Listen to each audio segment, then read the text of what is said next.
अस्सलामुअलैकुम मेरे प्यारी वाईटी फैमिली, आप सभी को मेरे चैनल में खुशामदीद। मैं हाज़िर हूँ आप लोगों के साथ बहुत ही अमेजिंग और बहुत ही वंडरफुल किचन टिप्स के साथ, जिस पे आपका कोई भी पैसा नहीं लगेगा।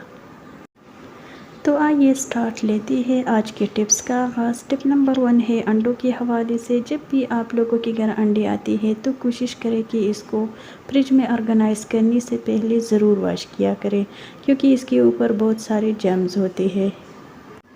टिप नंबर 2 भी बहुत ही amazing with low cost tip है। ये देखिए, जब हम लोग बर्तन वॉश करते हैं तो सिंक एरिया से जो भी पानी नीचे की तरफ गिर जाती है, इससे हमारे कपड़े ख़राब हो जाते हैं।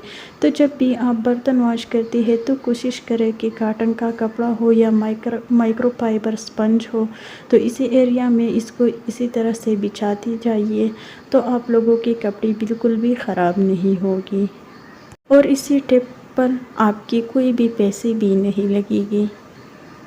मेरा टिप नंबर 3 है बेसन के हवाले से। तो जब भी आप लोग बर्तन वॉश करते हैं तो कोशिश करें कि हम लोग जैसे बर्तन वॉश करते हैं, पोछा लगाते हैं स्क्रब की मदद से, सो इसी तरह से अपनी सिंक एरिया को भी क्लीन करें ताकि ये जर्म से साफ रहे।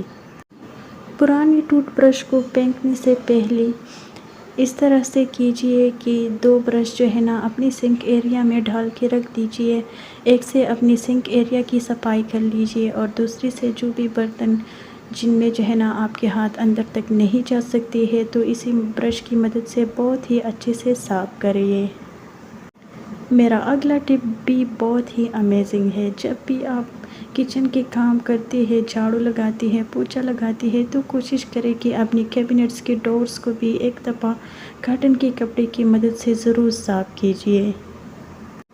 इसी से आपकी सलीक़ामंदी में इजाफ़ा हो जाएगा और लोग आपकी तारीफ़ भी बहुत ज़्यादा करेंगे और आपका जो किचन है वो हर वक्त बहुत ही क्लीन नज़र आएगा। इस पर भी बहुत ही मेहनत की ज़रूरत नहीं करनी पड़ेगी। अगर हर रोज़ आप लोग जो है ना हल्के हाथों से इसी तरह से अपनी जो अलमारियाँ हैं, तो इसके डोर्स को इसी तरह से अगर साफ़ करेंगे तो नेक्स्ट टिप भी मेरा बहुत ही अमेजिंग और बहुत ही अच्छी है। ये मुझे पर्सनली बहुत ही पसंद है। जब भी मेरे घर में कोई खाना तैयार नहीं हो, तो बस मैं बच्चों के लिए इसी तरह का खाना बनाती हूँ, जो कि बनाने में भी बहुत ही इजी है और इसकी जो अशिया है ये तकरीबन हर घर में मौजूद होती है। पहले मैं ऑयल में टमाटर को ऐसे बड़े बड़े काट के फ्राई करती हूँ, फिर इसके ऊपर हरी मिर्च और एग्स। तो बच्चे इसी तरह का खाना बहुत ही शौक़ से खाते हैं। मेरा अगला टिप भी खाने के हवाले से है। जब भी आप लोगों के घर दावत हो, तो बस कोशिश करिए कि मेहमान आने से पहले पहले अपने टेबल को इसी तरह से सजा के रखिए, किसी भी चीज़ की कमी नहीं रहने दें। पानी से लेकर रोटी तक, टिश्यू पेपर तक, हर चीज़ का ख्याल रखिए। एक दफ़ा अगर आप लोगों ने टेबल लगा दिया है तो ज़रूर एक दफ़ा जो है ना इस पे नज़र फेरते जाइए कि किसी भी चीज़ का कमी ना हो, क्योंकि बाद में आपको भी कोई परेशानी नहीं होगा और मेहमान भी आराम से खाना खाएगा। तो इसी के साथ चलते हैं अपने अगले टिप की तरफ। जैसा कि समर सीज़न चल रहा है और हर घर में जो है ना पुदीने की चटनी तो ज़रूर बनती होगी मेरे घर की तरह।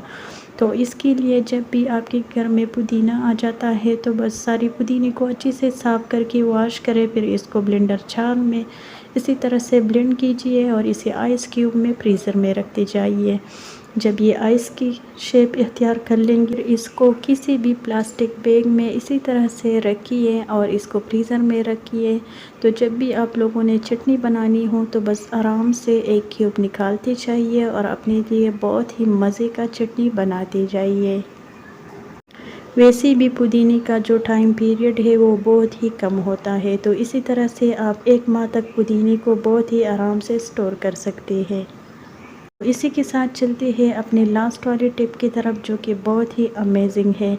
अगर आप लोगों के घर जो है ना पुरानी जुराबें हो तो इसको फेंकिए बिल्कुल भी नहीं, बल्कि इसी तरह की झाड़ू अगर है तो जुराबे को इसी तरह की झाड़ू को पहनाती जाइए झाड़ू लगाते वक्त जो भी घर की कोने है तो वो जो है ना झाड़ू से अच्छी से साफ़ नहीं होती है। तो बस इसी तरह से आप जुराबे को झाड़ू पे पहनाती जाइए और अपने घर की कोनों कोनों को इसी तरह से साफ़ कीजिए। तो यही तक था आज का वीडियो। उम्मीद है आप लोगों को ज़रूर पसंद आया होगा। अगर न्यू है तो प्लीज़ सब्सक्राइब एंड लाइक।